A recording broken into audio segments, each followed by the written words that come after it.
আজকে আরেকটা নতুন রেসিপি নিয়ে হাজির হয়েছি আপনাদের সামনে। আজকের রেসিপি হলো ডিম ভুনা। ডিম এভাবে পোস্ট করে ভুনা করলে অনেক মজা লাগে, খেতে অসম্ভব মজা, একবার খেয়ে দেখবেন। আসসালামু আলাইকুম এভরিওয়ান, মণিমার রান্নাঘরে আপনাদের সবাইকে জানাই প্রাণ ঢালা ভালোবাসা। কেমন আছেন সবাই? আশা করছি সবাই খুব ভালো আছেন। আলহামদুলিল্লাহ, আল্লাহর রহমতে আমরাও খুব ভালো আছি। আমার এই চ্যানেলটা যদি আপনারা কেউ প্রথম দেখে থাকেন তাহলে অবশ্যই সাবস্ক্রাইব ফলো দিয়ে ভিডিওটা দেখা শুরু করবেন। আর যারা অলরেডি সাবস্ক্রাইব ফলো করেছেন তাদেরকে অসংখ্য অসংখ্য ধন্যবাদ। অনেকেই রান্না করেন, কিন্তু আমি কিভাবে রান্না করি সেটাই আপনাদের সাথে শেয়ার করছি। চলুন তাহলে রান্নাটা দেখে নেওয়া যাক কিভাবে রান্না করেছি। আজকে রান্না করব ডিম ডিম পোস্ট করে ভুনা করব। এই ভুনাটা কে কে খান একটু কমেন্ট করে জানাবেন। আমাদের ভীষণ ভালো লাগে, আমার বড় এটা খুব পছন্দ করে।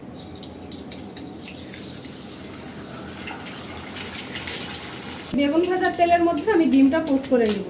তেল অনেকগুলো থেকে গেছে, একটা হয়ে গেছে। এভাবে সবগুলো ডিম আমি পোস্ট করে নিব।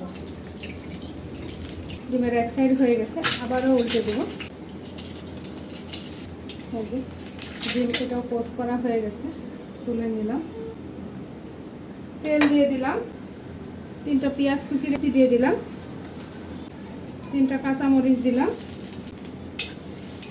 পেঁয়াজটা বাদামি রং হওয়ার পরে ফিরে আসছি। টমেটো দিয়ে দিলাম, এটা ডিপ ফ্রিজে রাখা টমেটো। এভাবে তেলের উপর দিয়ে দিতে হবে, তাহলে তরকারি কালারটা খুব ভালো আসবে। একটু মরিচের গুঁড়ো দিয়ে দিলাম, হলুদের গুঁড়ো দিলাম, ধনিয়া গুঁড়া সামান্য পরিমাণ। ডিমের পরিমাণ অনুযায়ী মশলাটা নিয়ে নেবেন।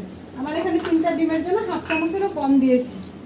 জিরা গুঁড়া হাফ চামচের কম দিব। গরম মশলার গুঁড়া, এই গরম মশলার গুঁড়াটা কিন্তু ডিমের ভুনাকে ভীষণ টেস্টি করে।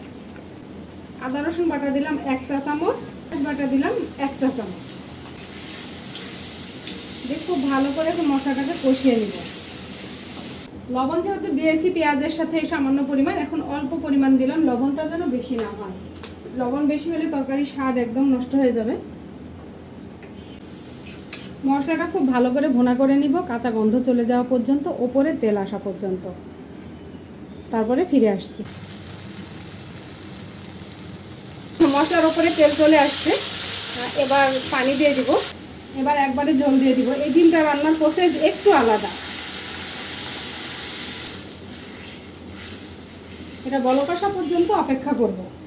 ঝোলের বলক এসে গেছে, এখন একটা একটা করে ডিম দিয়ে দিব। পোস্ট করে রাখা ডিমগুলো দিয়ে দিলাম। ঝোল রাখবো না, একদম মাখো মাখো রাখবো। মাখো মাখো হয়ে আসলে আমি নামিয়ে নিব। যেটা রান্না কমপ্লিট হয়ে গেছে, চুলা অফ করে দিলাম। ভাজা জিরার গুঁড়া সামান্য পরিমাণ ছিল, এটুকু দিয়ে দিলাম। এটা আসলে শুকনা শুকনাই বেশি ভালো লাগে, অনেক মজা হয়েছে এটা। দেখুন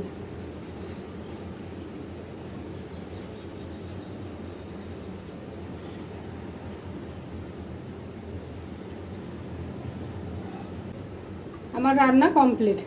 এই রেসিপি যদি আপনাদের ভালো লেগে থাকে তাহলে ইউটিউব থেকে দেখলে সাবস্ক্রাইব করবেন, বেল আইকন টিপে রাখবেন। আল্লাহ হাফেজ।